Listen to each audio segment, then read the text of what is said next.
All right, our next panel discussion is going to be focused on IT modernization. So if I could invite our next three speakers. We're going to start with Alex Brown.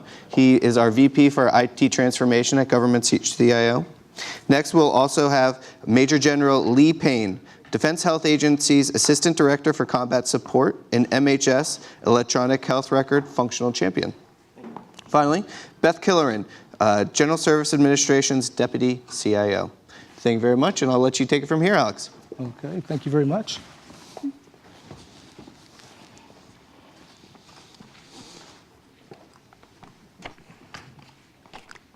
Well, good morning, and thank you again for joining us today. As you know, the theme for this particular forum is tech futures, with an emphasis on understanding what is next for federal government technology. I think you'd agree that over the last 3, 4, 5 years, there's been a great deal of momentum supported by legislation to position and tool the federal government to respond to trends that necessitate that we modernize and transform the way we deliver. With that as a backdrop, can you talk to the audience a little bit about some of the major transformation and modernization activities that you have within your respective organizations? Mr. General Payne, we'll start with you. Well, Alex, first, thanks a lot for allowing me to be here. It's a pleasure.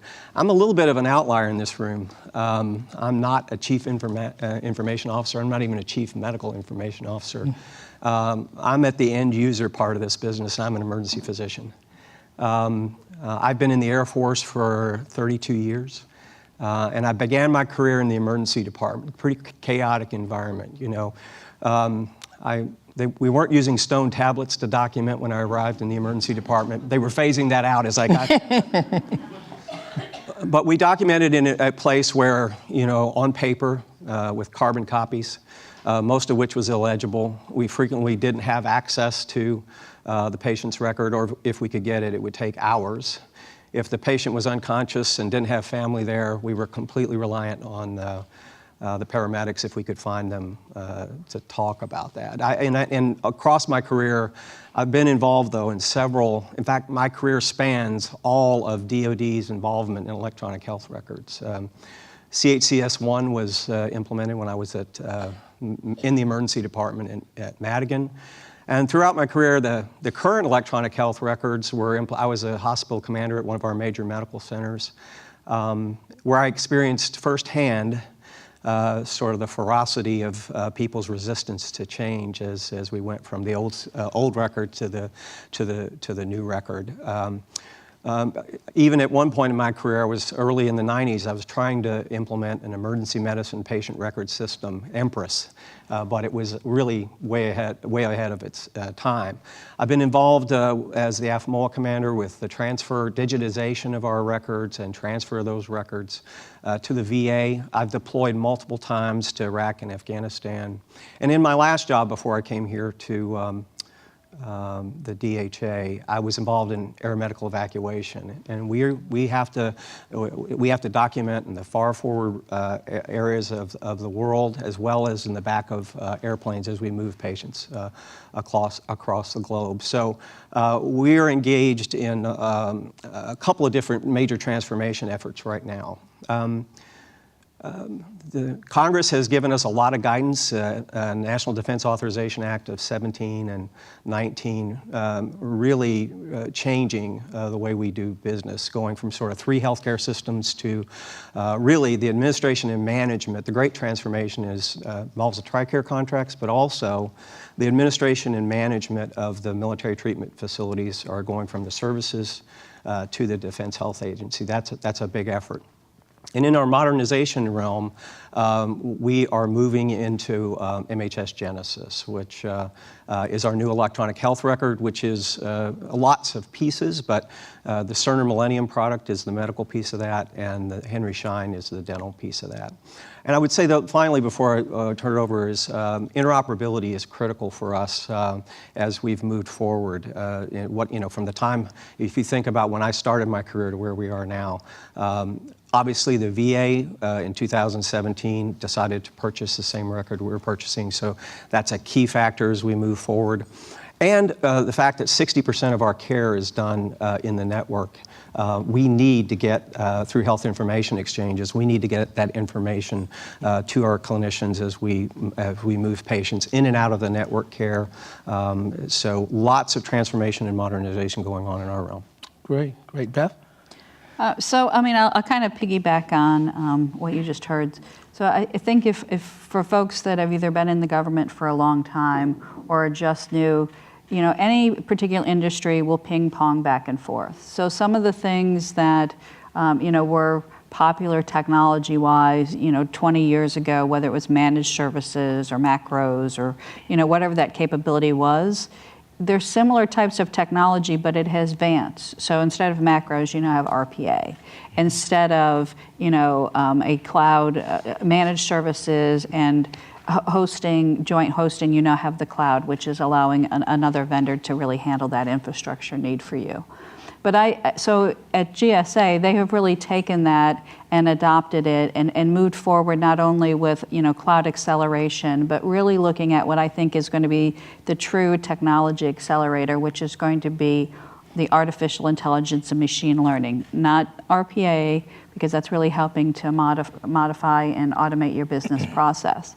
But in other sectors across the United States and the world, they have been working alongside machines, where machines are actually doing jobs, not augmenting and supporting people that are doing the jobs. Think of an assembly line, where you actually will have people working next to a machine that's assembling a car. I think that that's really where technology is going to be taking us. So instead of you're using a laptop to do your job, or you're using a cell phone, you're going to be doing part of a job, and there's going to be some type of technology that's actually doing a job on its own.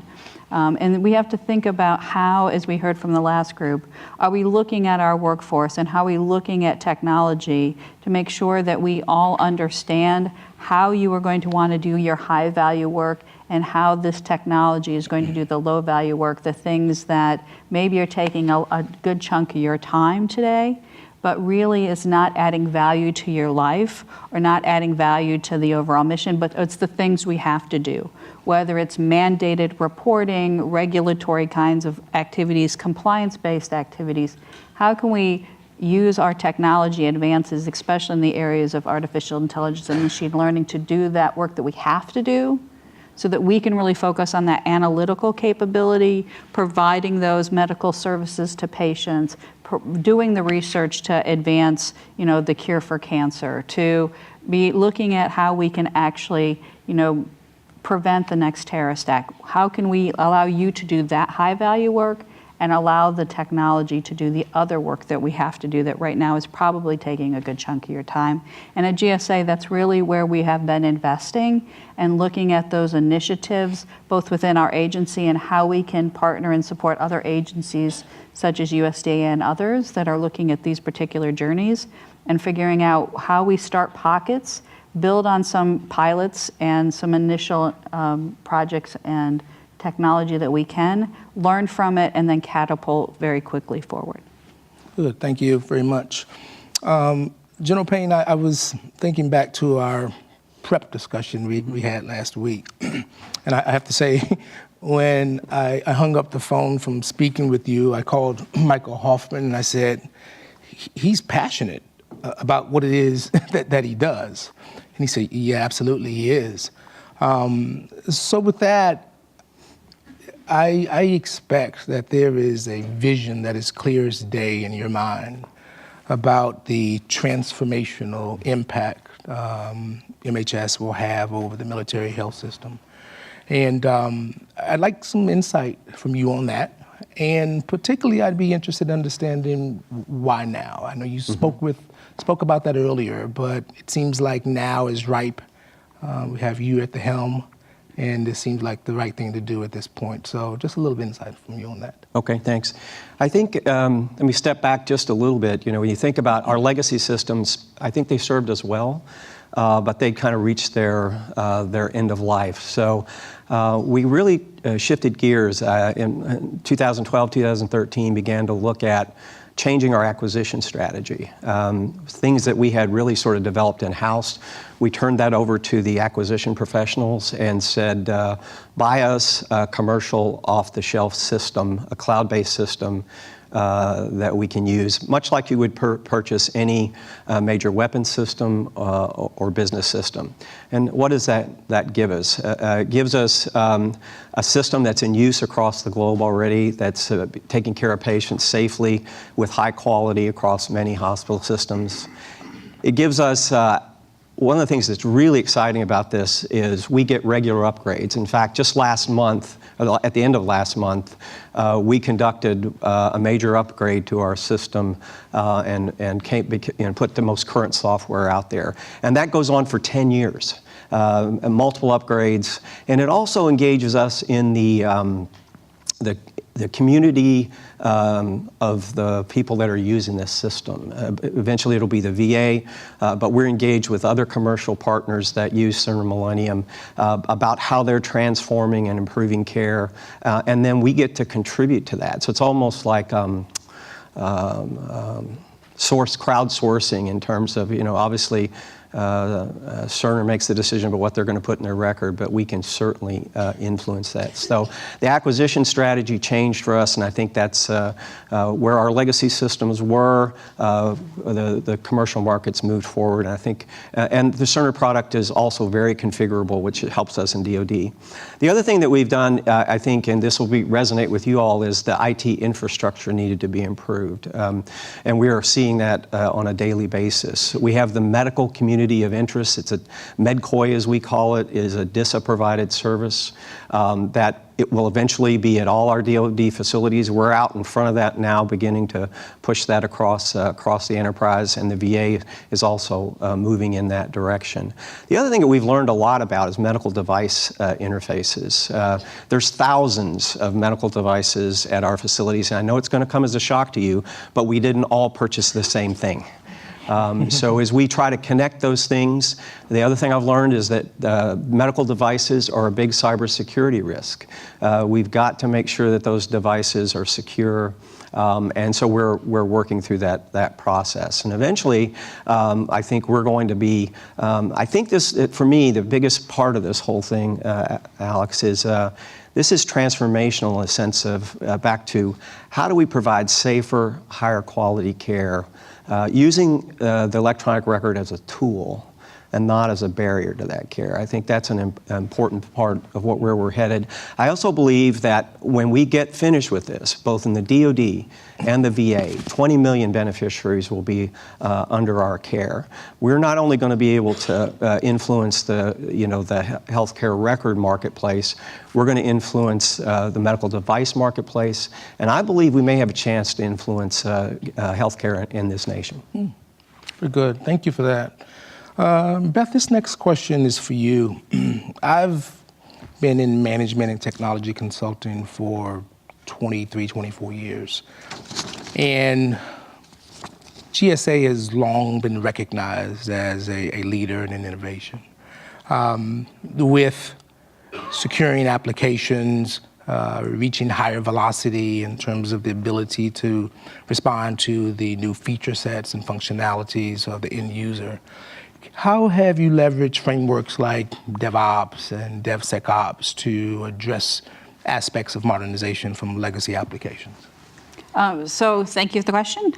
So GSA has really done exactly what you said, which is how can we continue to be out front within the federal government? How can we make sure that we are looking at some of those frameworks and best practices, put those into our environment, and then use them as catapults to escalate and advance technology.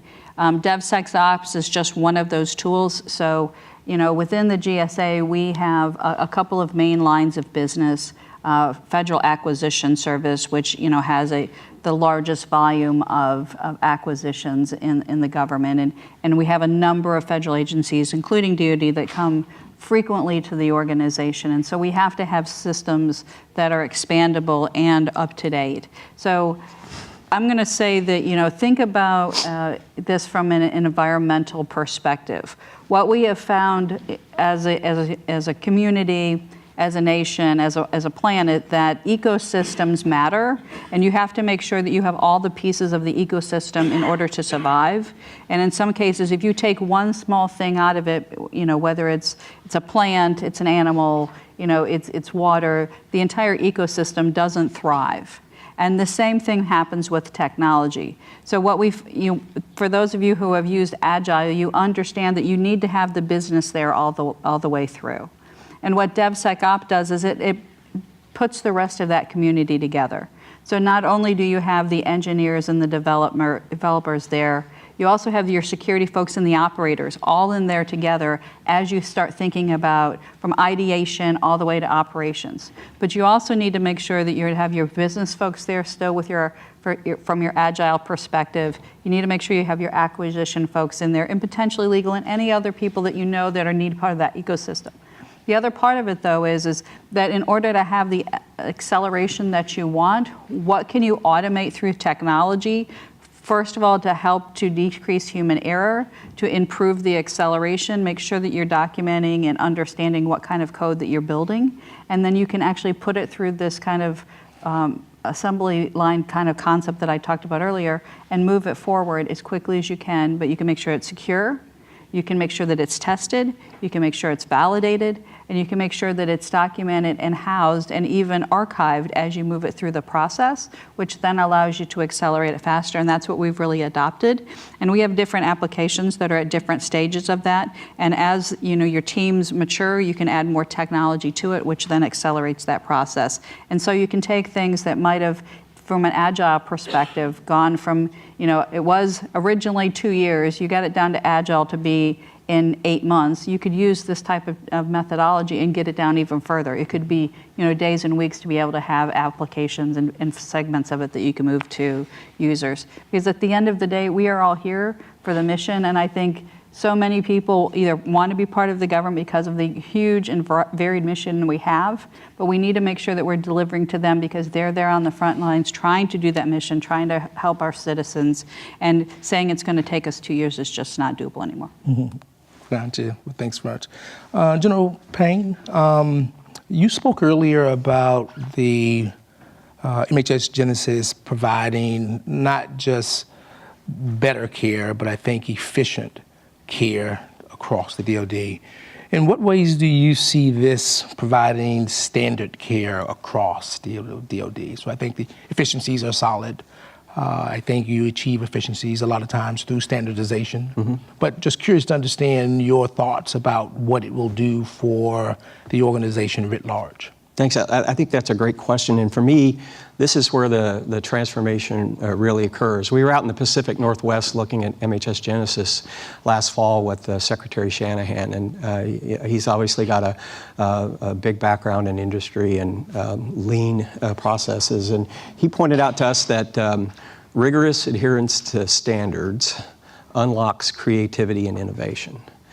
So if you don't know where your process is or where your workflow is, it's really challenging to improve it. So as we look across our enterprise, I've struggled to understand what we mean by workflow, but as you all think about your own healthcare experience, you might make an appointment by calling on the phone. You might do that online. You show up for your appointment, you get checked in at the front desk, you get evaluated by the nurse, you get put in a room, the provider comes in and interacts with you. You might then go to the laboratory, x-ray, or pharmacy. All those are pieces of multiple different workflows.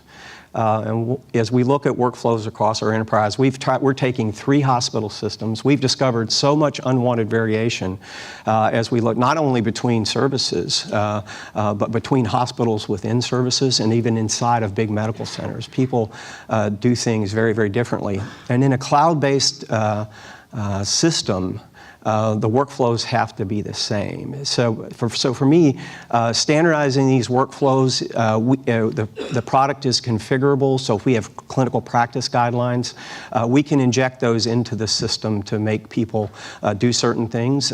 We can put hard stops if we find that there's a safety issue there.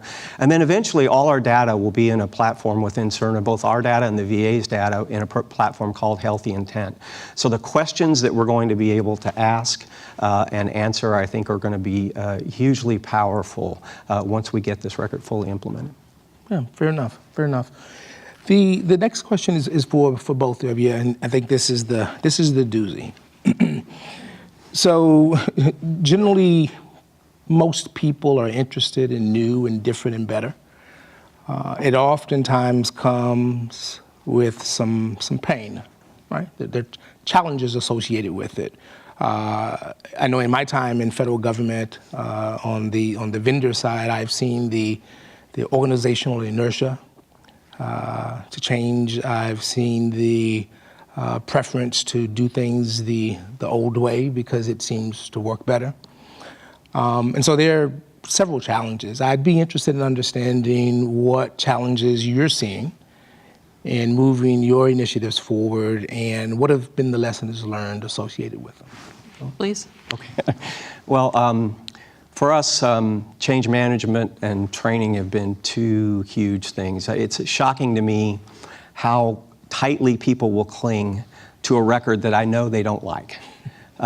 Because of the unknown of what they're going to have to do to transition. So one thing we've been trying to do is for clinicians, if I can show them we're going to take better care of your patients, we're going to make information more available to you. I think that we can usually, get a higher level message for them as terms of why we're making this transition. They're willing to go through that. They're willing to make those changes. But the one thing we've uncovered is you probably can't do enough change management and training. It's about communication. It's about sharing information with key stakeholders and making sure you're touching all the right people. So we're redoubling our efforts on change management. The only limiting factor is they actually have real jobs to do every single day. So you can't be constantly, pushing them with change management strategies. So you got to feed them a little bit at a time over a long period of time. We're working hard on that right now. We're in the next fall in September. We're going live with our next 4 sites. We've produced a change management strategy. We're working extremely hard on having them adopt their workflows, and we'll see how that goes. And I'm sure we'll learn lessons as we go live at our next wave site. Training has been another very, very important process that we've learned. I think our initial training was more about how to use the system. Where do you move the mouse? Where do you touch? That has not worked well for us. So we moved to more of an industry standard organization class that looks at EHR functionality, has recommended using peer experts. So we've moved to training, advanced training people. So emergency physicians will train emergency physicians, critical care nurses train critical care nurses, OR technicians will train OR technicians, but they'll be a little bit more advanced. They need to be able to coach their peers, and that's been shown to be a lot more effective. So we've redefined our entire training approach as we're moving into to the next wave, and I'm sure we'll make adjustments as we move forward in that as well. So I will start with, so there is a book, and if anyone has read it, they probably understand this. So for anyone that is undergoing any type of change, whether it's technology or something, the tiny little book of Who Moved My Cheese tells you exactly, and everybody's laughing, that tells you what you need to plan for. You're going to have the early adopters, right? Which are the people that are, they're just sold on it because it's absolutely the best, or they used it at home, or whatever the thing might be. And you're going to have the poor little mice that get left behind and die because they just did not want to go. They are absolutely certain that if they stay and hang out here long enough, the organization is going to shift back, or the leadership's going to change, and I'm going to be fine because I'm going to sit here. And there's going to be some that, you coax them a little bit, and they're going to move, and then there's going to be some that, they're the last staunch. and realize that you're going to have all 4 of those categories.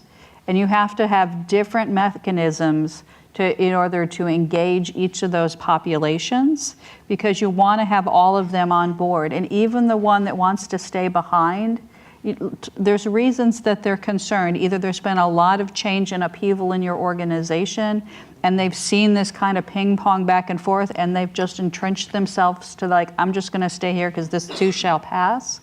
But figure out why they're in those particular different categories, and how can you meet them in the middle.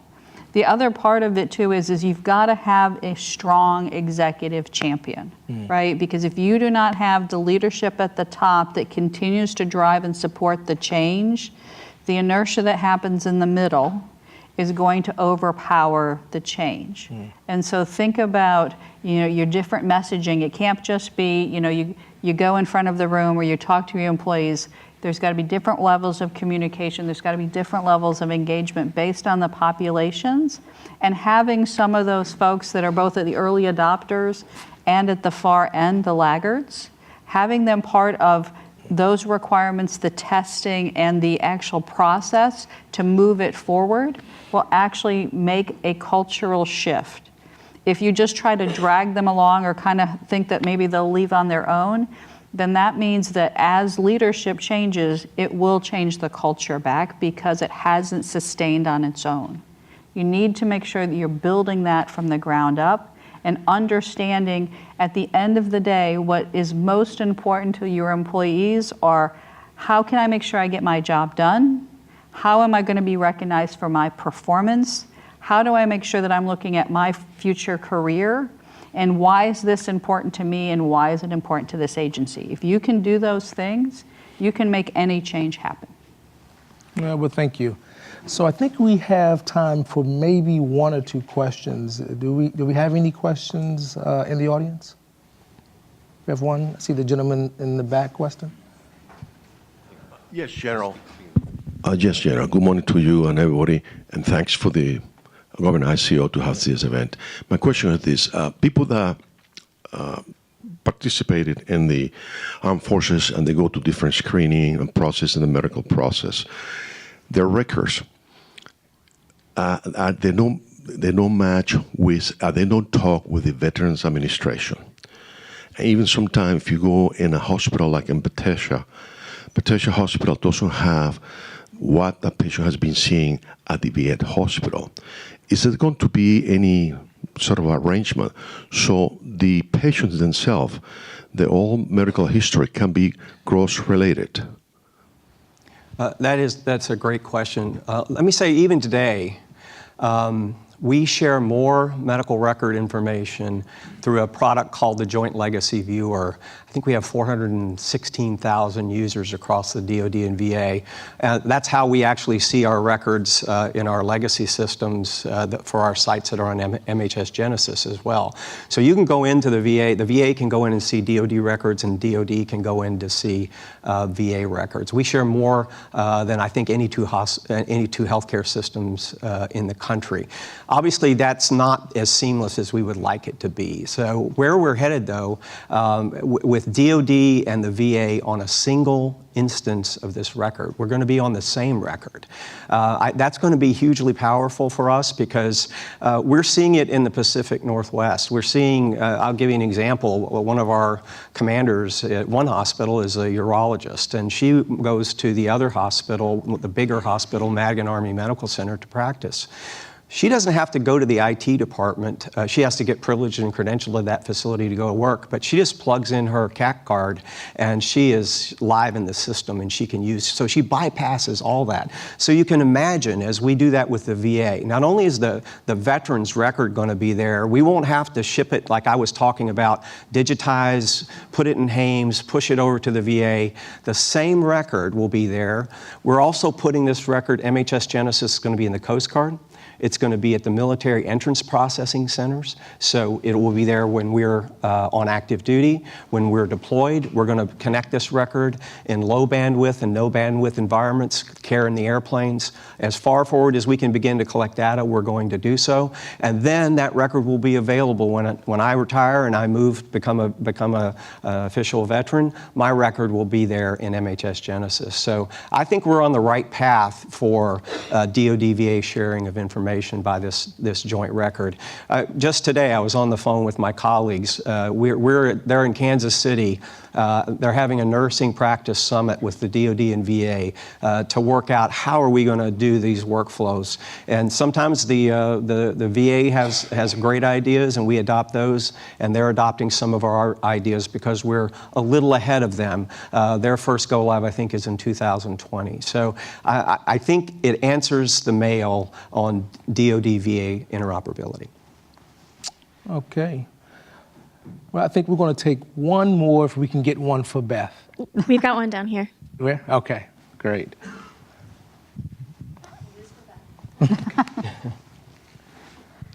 Hi, so for Beth, any initial lessons learned or best practices from the USDA modernization experience that you will carry forward? So thank you for the question. Yeah, so we actually have a number of lessons learned from that, which is, how to come in and kind of consult. And we have a number of playbooks at GSA that we have had, and we've documented those successes. But then how do you make sure that you're pulling the right plays out of those playbooks, because each environment is different. And so you can't just say, I'm going to pull out page 5 and USDA is going to use page 5. It's how do I take page 5 and modify it based on this mission and the unique culture and requirements that they have, and to make them successful. And then we've tried to do the same thing at HUD, which was the second kind of Centers of Excellence organization. And we found out, it helps us to be able to kind of teach them how to do the things themselves, because at the end of the day, the federal employees that are there in the organizations need to be self-sustaining over time. You can't come in and kind of parachute in, save them, and then parachute back out. And so that's one of the big lessons learned, which is how do we take some of the successes we have in the people that can mentor, similar to what we just heard from the DoD side, mentor them, make sure they understand and can do that, and then watch them on their own, and then start backing out, right? And I think that's one of the big lessons learned, which is there is no, kind of a triage team to come in and just save the day. It has to be, how do you take some successes you've had, show them, because each environment's different, but we can take enough of it to be able to kind of rinse and repeat. And I think that's a big lesson learned, and I think we're getting ready to do that for a third here very shortly. Thank you. Great. Well, that brings us to the end of our time. And on behalf of GovernmentCIO, I really want to thank you for your time and your insight. And we appreciate you coming out. Thanks, Al. Thank you. Thank you.